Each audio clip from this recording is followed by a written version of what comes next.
வணக்கம். எல்லாரும் எப்படி இருக்கீங்க? எல்லாரும் நல்லா இருக்கிறீங்களா? எல்லாருமே நல்லா இருக்கிறதுக்கு என்னுடைய வாழ்த்துக்கள். இன்றைக்கி நான் வந்து உங்களுக்கு சொரா மீன் புட்டு செஞ்சு காட்டுறேன். வாங்க, அதுக்கு என்ன தேவை, எப்படி செய்யலான்னு பார்ப்போம். முதல்ல வந்து நான் சொரா மீனை வந்து பாருங்க, நல்லா இது ஒரு 1.5 கிலோ மீன்,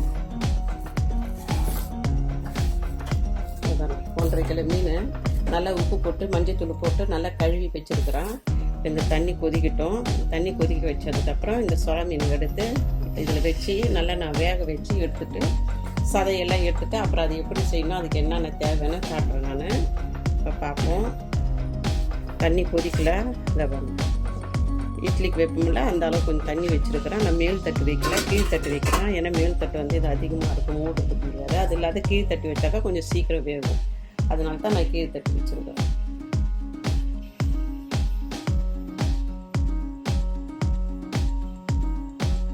வச்சிடறேன். அனல் அதிகமாக தான் வச்சுக்கிறேன். இப்போ தண்ணி நல்லா குளிச்சதுக்கப்புறம் அந்த அனலை குறைச்சிருவேன். பாருங்கள், இந்த மாதிரி கொஞ்சம் மொத்தமான மீனை வந்து இதில் வைப்போம். நல்லா வேகட்டும். நல்லா சுத்தப்படுத்திருக்கிறோம்.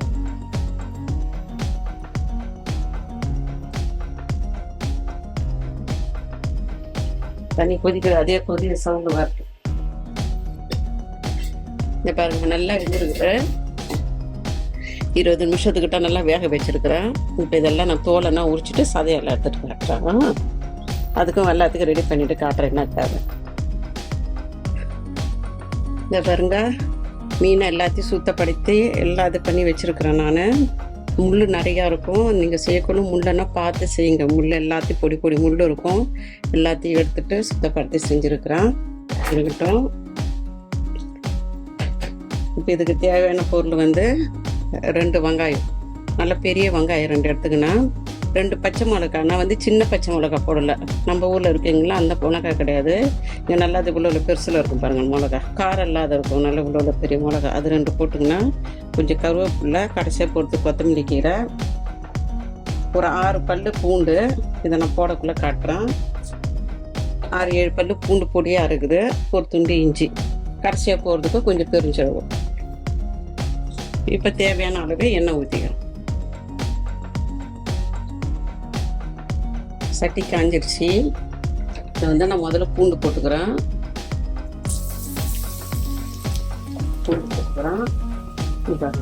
ஒரு 6-7 பல்லு பூண்டு, ஒரு சின்ன துண்டு இஞ்சி.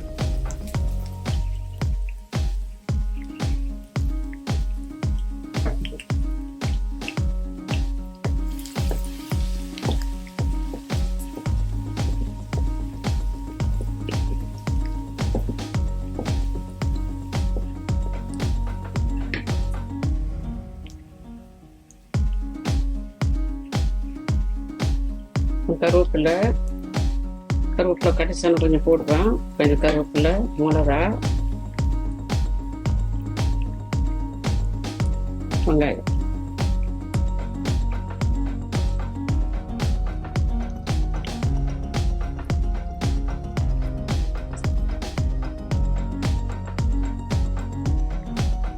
இந்த செய்யறது கொஞ்சம் ஈஸி தான். அதெல்லாம் அவிச்சு எடுத்து அது உரிக்கிறது தான் கொஞ்சம் இது இருந்தாலும் ஈஸி தான், வேலை தான்.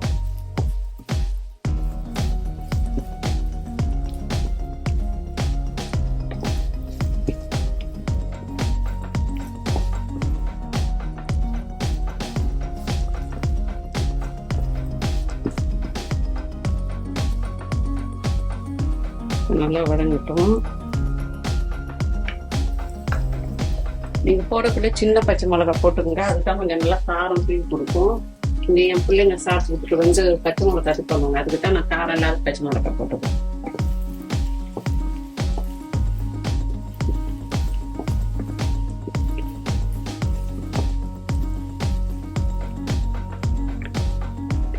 தேவையான அளவு உப்பு போட்டுக்கிறேன்.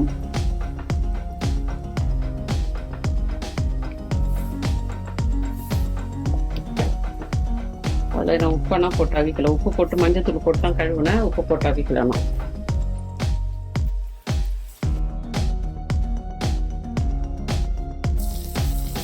பாருங்க, வெங்காயம் ஒரு அளவு வதங்கி இருக்குது. இப்போ வந்து இந்த புட்டை போட்டு ஓட்டணும்.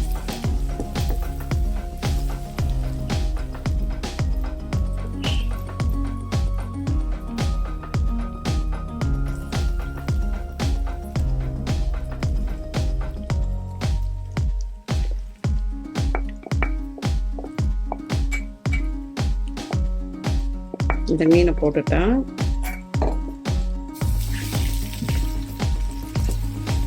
இது 3 வெங்காயம் தான் வெட்டினேன். அப்புறம் வெங்காயம் ரொம்ப போட்டால் சிவப்பு வெங்காயம் போட்டால் நல்லாயிருக்கும். இந்த வெங்காயம் வந்து கொஞ்சம் திட்டிப்பு கொடுக்கும்.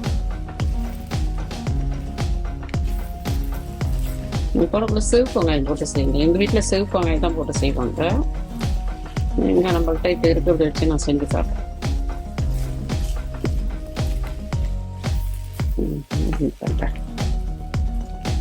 ஒரு 1/2 டீஸ்பூன் மஞ்சள் தூள் போடணும். அது வெங்காயம் வதங்கக்குள்ளேயே போட்டிருக்கணும். நான்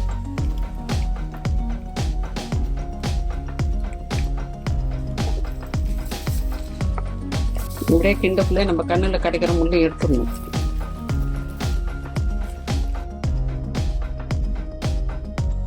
இப்படி போடுறதுனால இந்த புட்டில் கூட போட்டு மஞ்சத்தூள் போட்டு பிசைஞ்சிக்கலாம். ஆனால் நான் அப்படி செய்ய மாட்டேன். நான் எண்ணெயில் தான் போடுவேன். வெங்காயம் பச்சை மிளகாய் வதங்குற அந்த எண்ணெயிலே வந்து நான் மஞ்சத்தூளையும் போட்டு விட்டுருவேன்.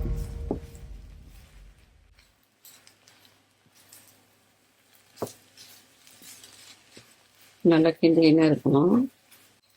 இதை நல்லா பொரிட்டோம். அப்புறமா பார்ப்போம்.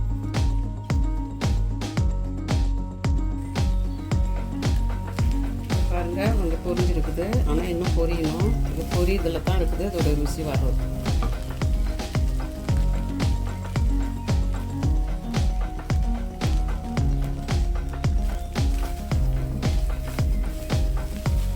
இவ்வளோ நேரம் என் கண்ணுக்கு ஒரு முள்ளு கூட தெரியல. இப்போ தான் ஒன்று தெரிஞ்சிச்சு. இது நல்லா கொஞ்சம் கட்டியாக இருந்துச்சுன்னா அது இப்படி செஞ்சிடும்.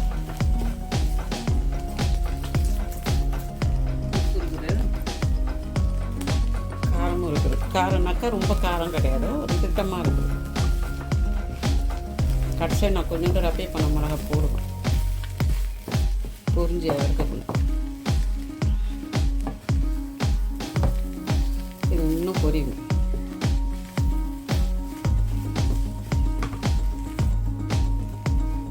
பாருங்க, ஒரு அளவு பொரிஞ்சிருக்குது. ஒரு அளவில் பொரிஞ்சு தான் இருக்குது.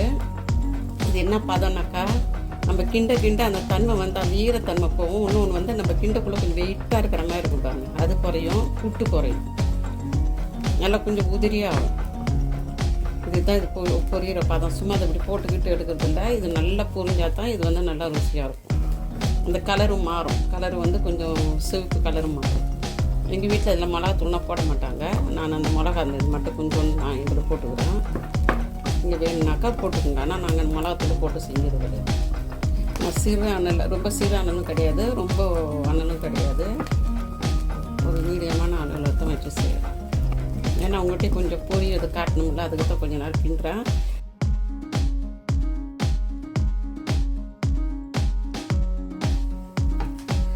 இதில் வந்து கொஞ்சம் மிளகா ஒரு 1/4 டீஸ்பூன் தான் போடும்.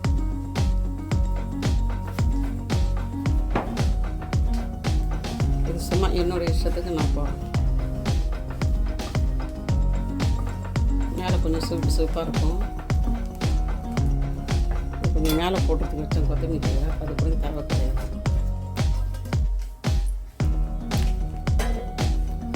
எண்ணெயும் திட்டமாக ஊற்றிருக்கிறேன். எண்ணெய் வந்து உங்கள் தேவைக்கு தகுந்த மாதிரி ஊற்றிக்கணும். அப்படியே பொரியக்குள்ளேயே கொஞ்சம் கொஞ்சம் முள்ளுங்க தெரிஞ்சது. அது தானாகவே தெரியுது. அது பொரிய அதையும் வந்து அப்பப்போ எடுத்து நல்லா தான் ரெடி ஆகிடுச்சு.